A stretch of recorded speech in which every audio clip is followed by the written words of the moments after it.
Bom, dando sequência ao nosso raciocínio, eu que já atuo há alguns anos nesse mercado de prestação de serviços, tanto com empresas públicas quanto com empresas privadas, tenho ao longo do tempo conversado com outros colegas, mais experientes alguns, e abordado temas com relação à execuibilidade de contratos e determinadas cláusulas previstas em editais, em termos de referência, em RFPs, né?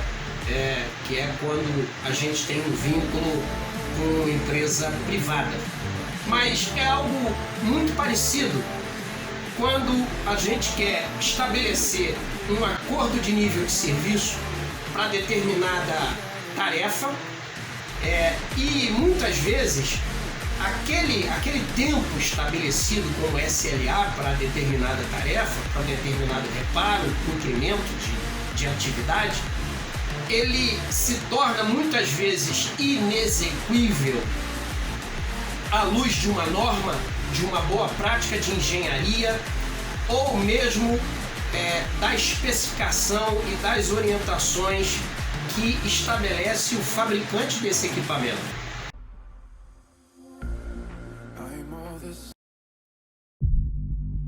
MIGA, o canal da infraestrutura.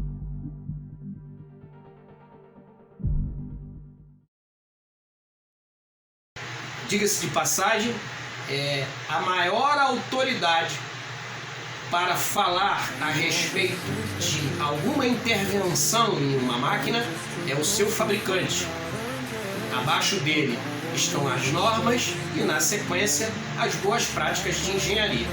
Portanto, não está correto estabelecer um SLA, um tempo para cumprimento dessa tarefa dentro de um contrato, seja ele público ou privado, se esse tempo está se confrontando com o que estabelece um desses reguladores.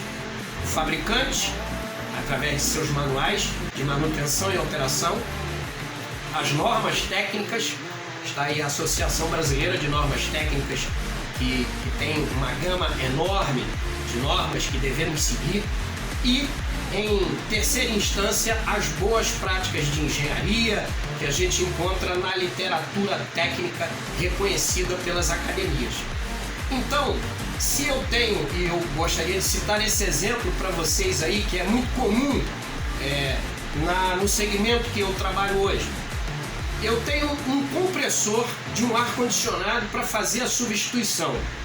O fabricante me estabelece que, para fazer essa substituição, eu preciso retirar a máquina, fazer uma série de procedimentos, fazer vácuo, não executar esse vácuo em dias com umidade acima de 60%, a umidade relativa do ar, entre outros requisitos.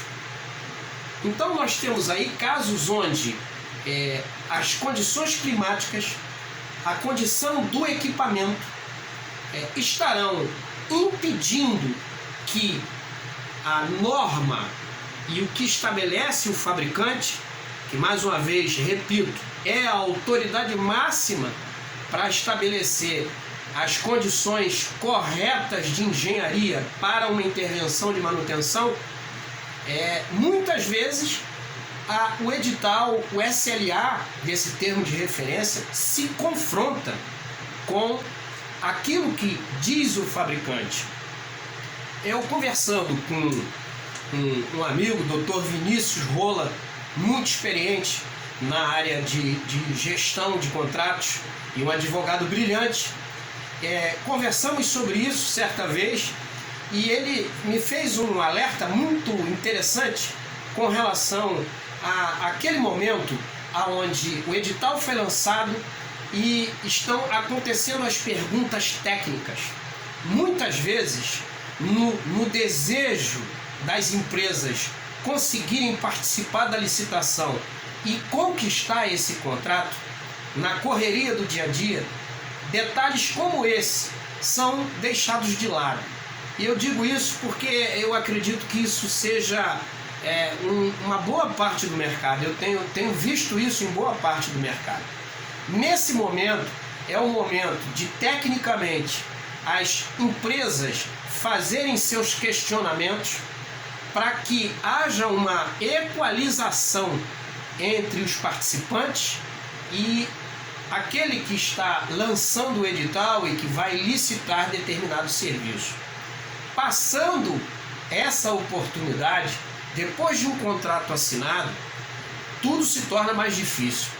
Com toda certeza, você, depois que assinou o contrato e aceitou determinado acordo de serviço com um tempo específico para cumprimento de determinada tarefa, com certeza há de se ficar muito mais complexa a solução, principalmente se estivermos falando de contratos públicos.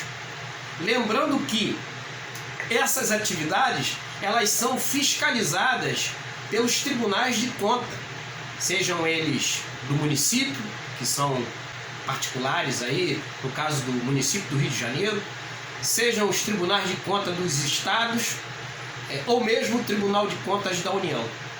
E esses órgãos reguladores, eles com certeza, além de tomar por base aqueles princípios básicos que citei anteriormente, com relação à administração pública, eles também, com toda certeza, vão utilizar critérios envolvendo economicidade e proporcionalidade.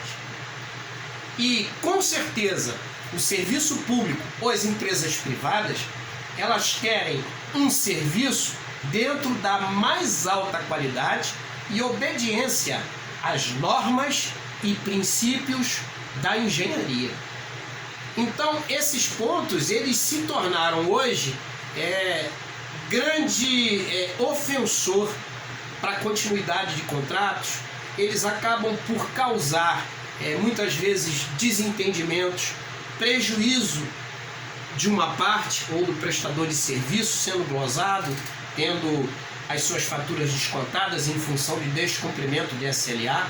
E, por outro lado, o tomador de serviço também, porque se no desejo de se cumprir SLA e não sofrer com as consequências das glosas, eu não respeito, né, as normas e as particularidades técnicas para um reparo de excelência, com toda certeza, muitas vezes esse reparo não sendo de excelência, ele não vai se manifestar na hora.